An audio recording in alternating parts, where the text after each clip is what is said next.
Hey there, it's Kenya Halliburton, the Busy Entrepreneur's BFF, and your content marketing strategist and designer. And today I want to welcome you to this week's content creation challenge, which is how to create a signature tip series in 5 simple steps. One of the biggest challenges for busy entrepreneurs is being able to create content people actually want and need, and do so consistently enough to get them to act. And we all know it's just a lot. It's a lot to keep up with, and as a result, we end up posting mediocre content sporadically, and it just isn't enough to get on the radar.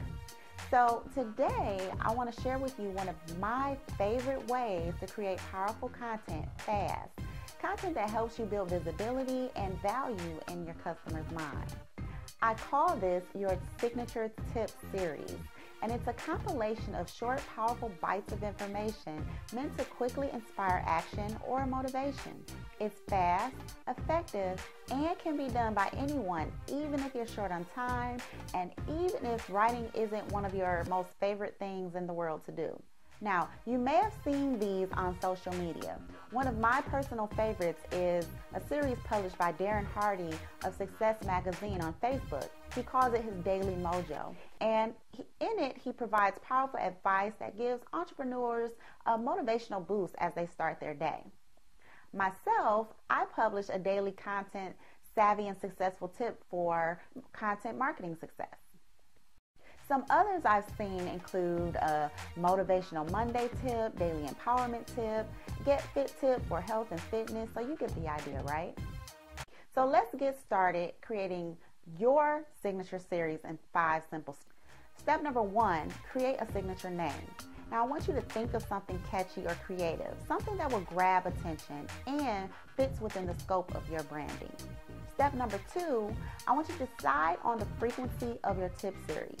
Do you want to publish it daily or weekly, right? Also, I want you to decide on what time of the day you want to publish your tips, 8 a.m., 10 a.m., or in the afternoon. Try to find a time your audience is most receptive. I prefer between 8 a.m. and 11 a.m. Step number 3, decide which social network you'll want to publish your tips on.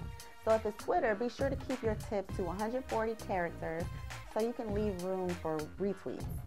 If you're using Facebook, you can make them a little longer if you like. Just remember, the shorter your tips are, the easier it is on you. So here's another tip.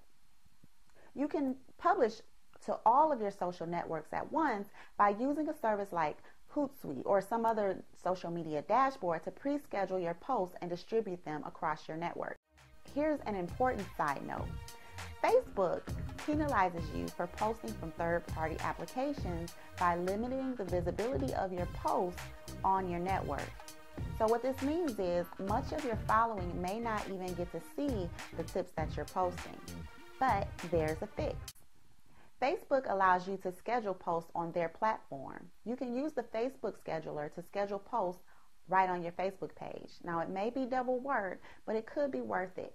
Once it's done, you don't even have to think about it anymore, right? Step number 4, I want you to come up with as many tips as you can think of that relate to your expertise and provide quick insight or relief to a challenge or a pain or a stuck point your target audience has. Now, if you choose daily, work on coming up with 365 tips.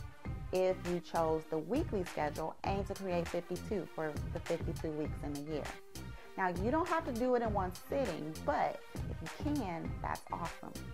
You can create 30 to 50 posts at a time to give you a comfortable head start. Just remember to keep creating and posting more, or you may forget and your series would just fizzle out, right? And we don't want that.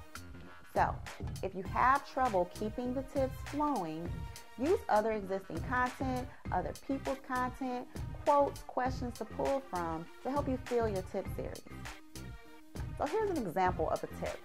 So if you're a speaking coach, you may write a tip that says, your speaker one sheet. Don't do a speaking gig without it. It provides a snapshot of who you are, your expertise, and makes it easier to get more speaking gigs. Step number 5, schedule them. Now, I mentioned before about selecting your publishing options and the time. So now you want to be sure to schedule your tips at or around the same time every week This will help you pattern your audience to look for your posts, hence staying on their radar. All right, that's it. So what are you waiting for? Go get started and remember to have fun. And don't forget to share what you come up with me on facebook.com/mycontentplanner or on Twitter @planmycontent with the hashtag Content Creation Challenge. See you next week.